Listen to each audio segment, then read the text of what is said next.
Hello, this is a tutorial that allows faculty or students to organize resources, an instructional strategy of concept formation where students can group items together. They can make their own meaning out of a group of content, or they can organize and classify information, or compare and contrast, where you can look at different viewpoints on some content. You can clarify some ideas and sharpen some analytical skills.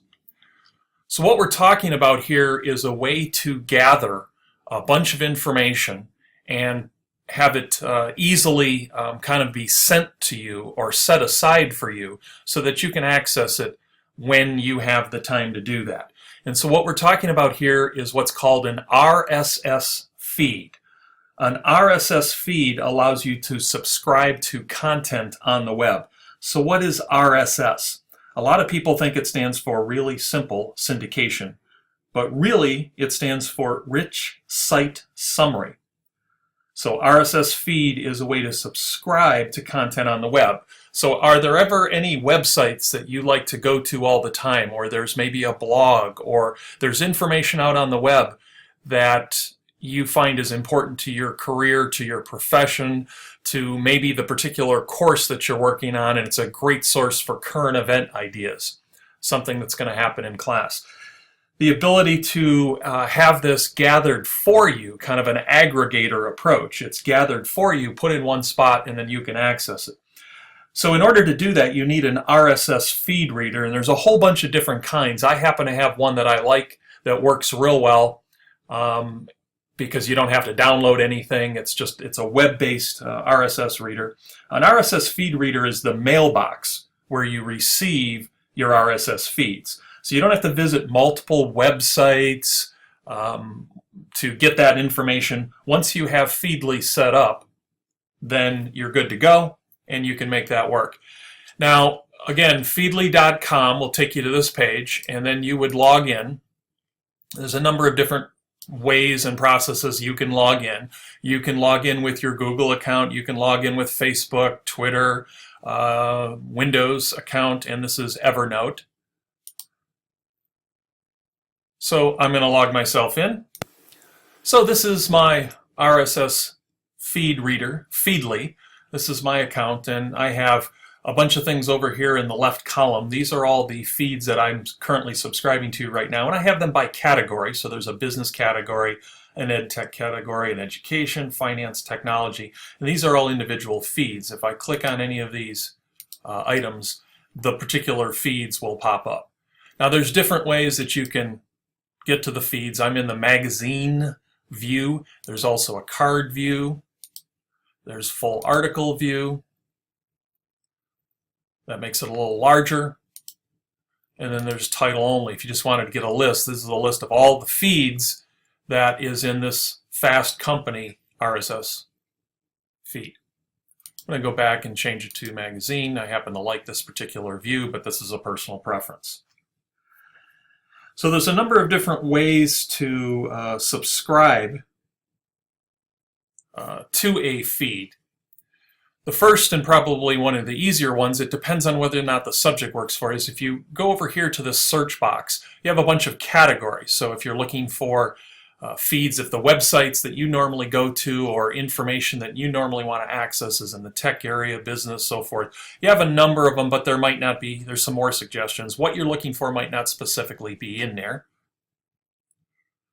But you might know that there's websites that you're interested in. If I decided that there was one that I needed, and if I knew it was in here, say I clicked on it, and TechCrunch I already have, Mac Rumors I already have, this Apple Insider. Let's say this is something I decide that I want to have. This green box here with the plus sign in it, if this is what I want, notice when I hover over it, it says Add to your Feedly reading list. So if I click on that, it's going to pull up my left column, and I'm going to say I have already a technology column or category, collection if you will, that I've already created, so I'm going to check that. But it does, as you can see here, it kind of takes a guess as to what it could be called to give you that particular idea. And then if that's the case, all the way down to the bottom outside your screen is a green add button. So I'm going to click on that. And now we have this Apple Insider there. So that's one way that I can add a feed. But maybe I'm going to go to a website that I know really well. In this case, I just picked one. BBC News. Let's say this is a site that I go to. Maybe I'm teaching international business or something like that. And so just accessing a business website or a news website that we can relate to things in various countries and maybe related to business or economics. Well, if you look around the site, oftentimes you will see this little emblem here, RSS, and specifically make sure you understand and you recognize this one here, because that's really the symbol. And sometimes you'll go to websites, and I'll show you that in a bit, where you won't see anything that says RSS or RSS feed, but you'll have this icon here. So in this case, you don't want to click on this directly, because if you do, all it's going to do is give you a description of what an RSS feed actually is, and that's not what we want. We know what it is. What we want to do is actually capture the RSS feed. So I'm going to right click here and get a drop down menu, and what we're looking for is this thing, RSS feed 4. Okay, so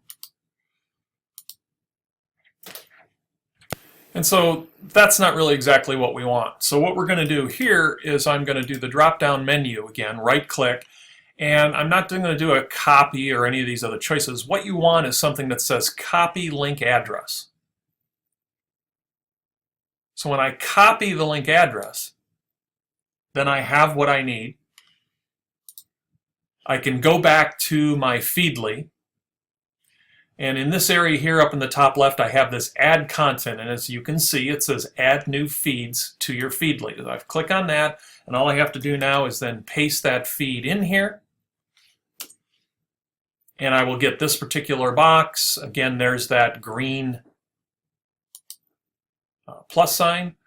And I'm going to add it where I want to add it. Now, here, it's not really anything that I think might work in any of these other collections. So I'm going to create a new collection and call it News.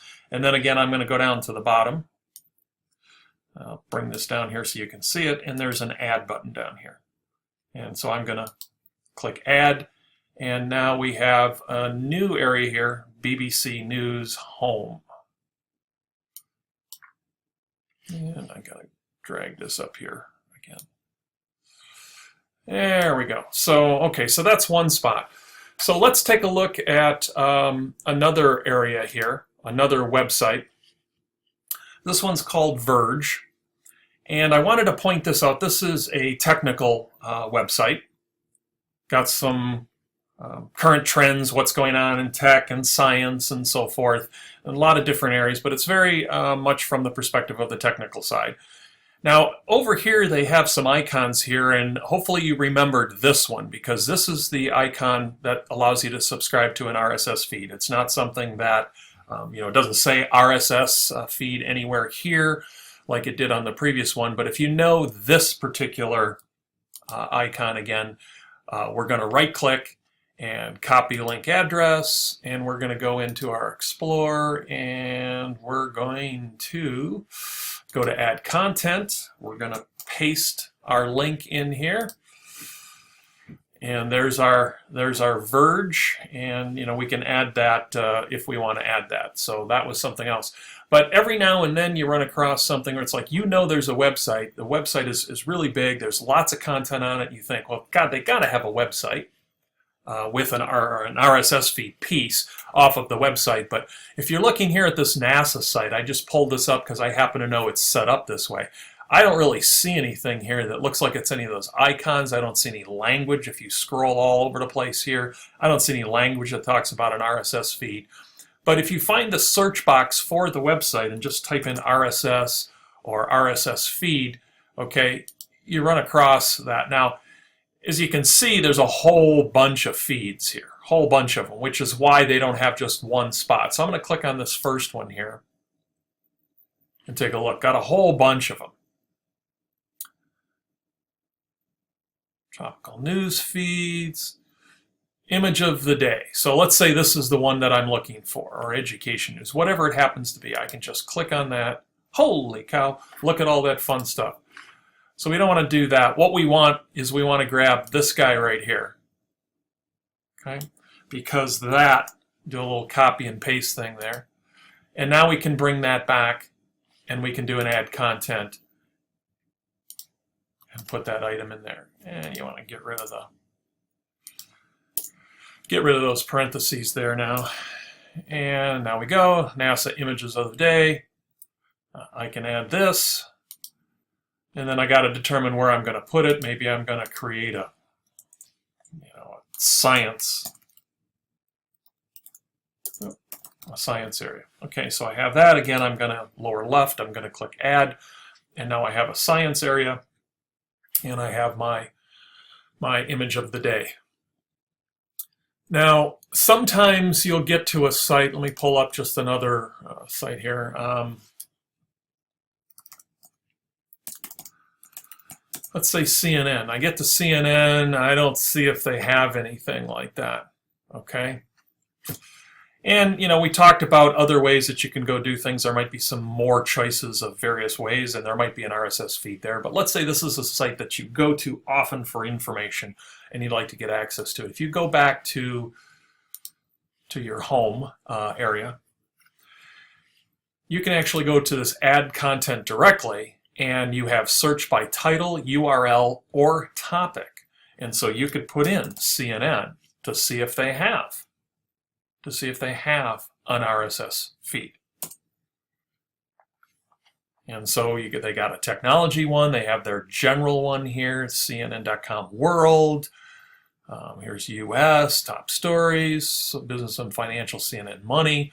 So depending on whichever one you want, if this works for you, and this is the one you're looking for, again, all you need to do is click on this plus sign, and you can add it to your Feedly. It has identified it as a news one. That's actually where I'm going to keep it.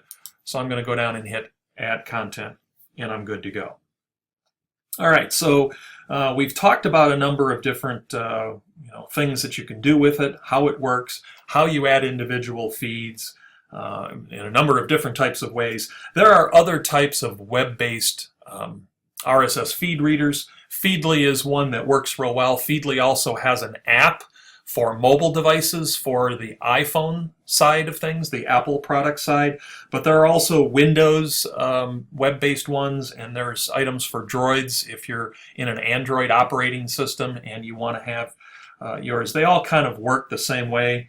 G2 Reader is also a web-based reader, so that might be something else to consider. I've just used Feedly, and it kind of works well. I think there's a small learning curve there, and it's pretty easy to use that to collect and get access to things, and so that you might need to get access to on a regular basis. Here is, again, an easy way, whatever it is that you're looking for. These things are going to continuously update. And again, you got the different views. When you're in like the view I'm in here now, which I think is the card view, I have these hide and save options. If I decide to save it because it's something that I'd like to read later, it's actually going to pull that and put it right in this saved for later column. I can hide things that I don't want to have access to. Eventually, the list, if there's a lot of posts from the RSS feed, the list will get so long that they'll get buried down in the list there some places. You remember how we showed in the title only, there's only right now, there's only a few of these based on when I started to sign up and how many days old these things are. So if they don't have a lot on that particular feed, then you'll be able to manage the list. But if you end up having a whole bunch of them, if there's a bunch of feeds that come out on a daily basis, this list gets really long. So sometimes you may want to get into that hide and save view. So something in the cards mode allows you to do that type of a thing. But again, the magazine mode is something that I prefer to use. So hopefully this was helpful to you. There's also kind of a side part of this, which is actually podcasts, and that's going to be a tutorial coming out in the future where it's the same type of a thing where you can subscribe to podcasts, which are kind of audio presentations, lectures, and that type of a thing that could help you with some content information in your course. So hope you enjoyed.